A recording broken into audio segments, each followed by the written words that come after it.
Bonjour à tout le monde. Pour la deuxième fois consécutive, Mali Plume organise la commémoration de l'avènement de la démocratie au Mali. Nos invités sont là. Maître Moutagatal, la question est adressée à vous tous. Qu'est-ce que vous entendez par le 26 mars? Que signifie pour vous le 26 mars? Je vous remercie infiniment. Je remercie celles et ceux qui nous écoutent ou qui nous regardent. Je m'incline bien évidemment sur la mémoire des martyrs de la révolution de 1991 et de toutes les victimes des problèmes que notre pays traverse depuis de longs moments. Le 26 mars ne devrait surtout pas être assimilé à une simple date. Il va au-delà. Le 26 mars est à la fois un aboutissement, mais aussi une nouvelle quête. C'est l'aboutissement des luttes longues et multiformes pour instaurer la liberté dans notre pays, pour que le Mali soit pluraliste. Mais la liberté n'est pas une fin en soi. Il s'agissait là aussi de travailler pour un mieux-être individuel et collectif. Cette lutte a été portée par des entités, des personnalités sous l'appellation de mouvement démocratique. Ce mouvement démocratique qui s'est constitué dans la foulée des luttes commencées, structuré en 1990, est arrivé aux affaires le 26 mars 1991, a géré une transition de 15 mois et le 8 juin 1992 a transmis le pouvoir à un président élu. À partir de ce moment, le mouvement démocratique n'était plus aux affaires et n'est plus comptable de ce qui s'est passé au Mali depuis le 8 juin 1992, où notre pays a été géré par des régimes successifs. La mission du mouvement démocratique était principalement d'instaurer, de mettre en place les fondements d'un État démocratique. Cela a été fait de la meilleure des façons.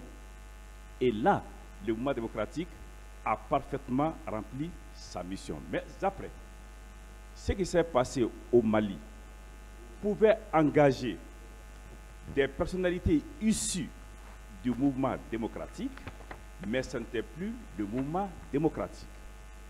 Maître Moutagatal, un acteur majeur du mouvement démocratique, le modèle est-il adapté?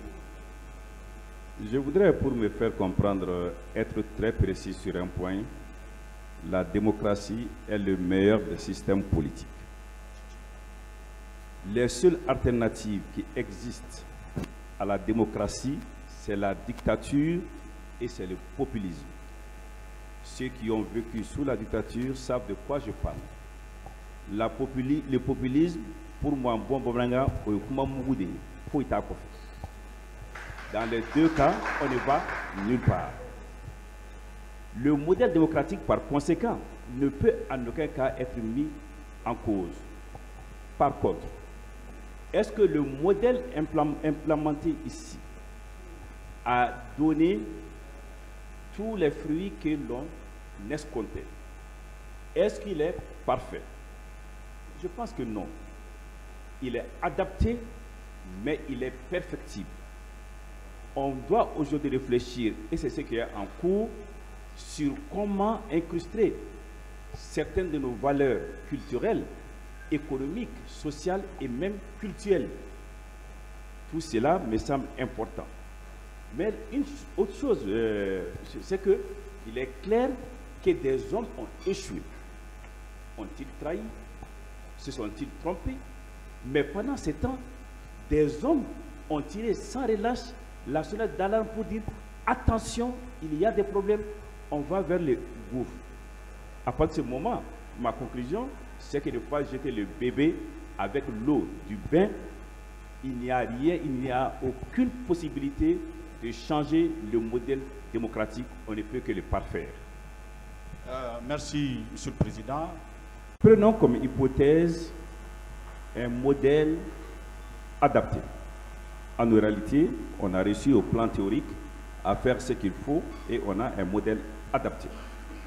Il faudrait, et malheureusement ce sont nos insuffisances principales aujourd'hui, que le choix des hommes chargés de mettre en œuvre le modèle soit le plus transparent et le plus conscient possible. Et pour cela, il faut qu'il y ait des débats. Malheureusement, dans notre pays, je l'ai dit lors d'une élection électorale, en 3 semaines, les candidats avaient moins de temps de parole qu'un long métrage hindou. En 3 semaines. Deuxièmement, il y a la question des programmes. Où les programmes ne se font pas, où on n'écoute pas les programmes. Ce qui conduit à quoi? À des élections pour lesquelles il y a 3 critères fondamentaux qui comptent. Combien d'argent tu as? Quels sont tes soutiens dans l'administration? Ton coefficient personnel jouant à la marge pour moins de 5%. Le second point qui est important, qui manque, c'est le contrôle de l'action publique. Le contrôle politique, il se passe au Parlement ou dans certaines autres institutions. Il vaut ce qu'il vaut. Aucune assemblée ne lâchera sa majorité. Absolument. Premièrement, il y a le contrôle administratif, ce sont tous les organes de contrôle que le Premier Mara connaît mieux que moi, avec les limites que nous connaissons. Mais pour moi, le maire des contrôles, je vais l'énoncer ici, puis je vais là-dessus, c'est l'opinion publique. C'est l'opinion publique. Et les insuffisances qu'on vient de dire conduisent à quoi? À la non-redevabilité et à l'impunité. On vole comme on veut, on est calme, on ne rend pas compte et il n'y a aucune sanction. Donc le remède, ce qui manque essentiellement pour moi aujourd'hui, c'est une opinion publique formée, informée, vigilante et exigeante. À ces prix, quand il y a des dérives, quand il y en a, parce que quand l'opinion publique est là, les dérives sont difficiles. Quand il y en a, on est tout de suite remis dans les droits chemins. Et si on ne les prend pas aux prochaines élections, on les remercie. Et ceux qui peuvent mieux faire viennent. Donc, le modèle, on peut l'améliorer avec comme outil principal, avec comme médication principale, une opinion publique qui joue tout son rôle. Je devais dire que je suis un acteur politique, clairement assumé. Mais il ne me viendra jamais à l'esprit de dédouaner les hommes et les acteurs politiques de l'échec de la gouvernance dans notre pays. Quand on regarde ce qui s'est passé, les retournements de vestes, les promesses oubliées, les trahisons, les coups bas, c'est énorme. C'est vrai. Mais la responsabilité de la classe politique n'est pas exclusive d'autres responsabilités. C'est à tort qu'on dit que la classe politique a échoué au Mali et qu'elle est responsable de la situation du Mali actuel. Ce qui a échoué, c'est la gouvernance. Ce qui est en cause, c'est la gouvernance.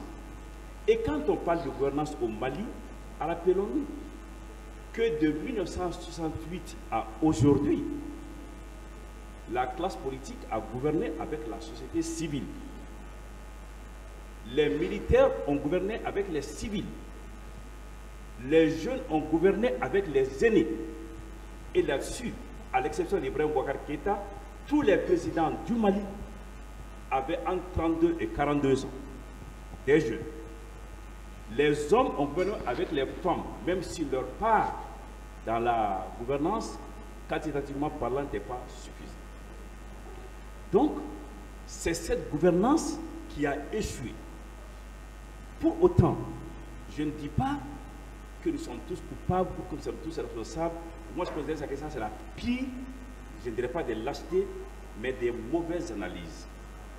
Il faut que les responsabilités soient individuellement situées. On sait qui a fait quoi dans ce pays. Il faut passer les gouvernants à ce que j'appelle le scanner politique. Que les maladies de chacun soient connues. Que chacun individuellement réponde de ses méfaits et de ses faits et de ses bienfaits. À partir de ce moment, sur la base de 3 critères très clairs pour moi, le patriotisme, l'intégrité, la compétence, on peut retrouver ceux qui sont capables de redresser ce pays. Merci.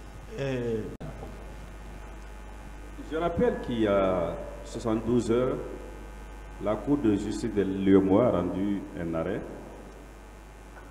une ordonnance. Le président de la Cour a rendu une ordonnance qui atteste du caractère illégal de certaines mesures prises contre le Mali.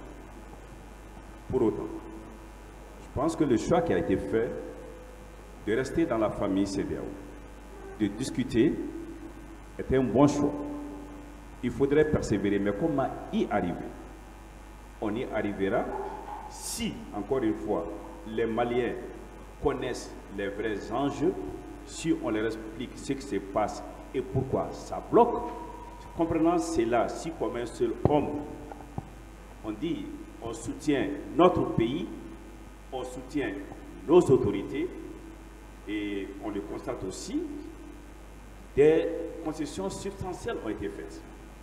De 5 ans, le débat porte aujourd'hui sur 2 ans pour le Mali, pour 16 mois pour la CEDEAO, 8 mois de différence, ça ne vaut pas la peine de continuer à étouffer un pays.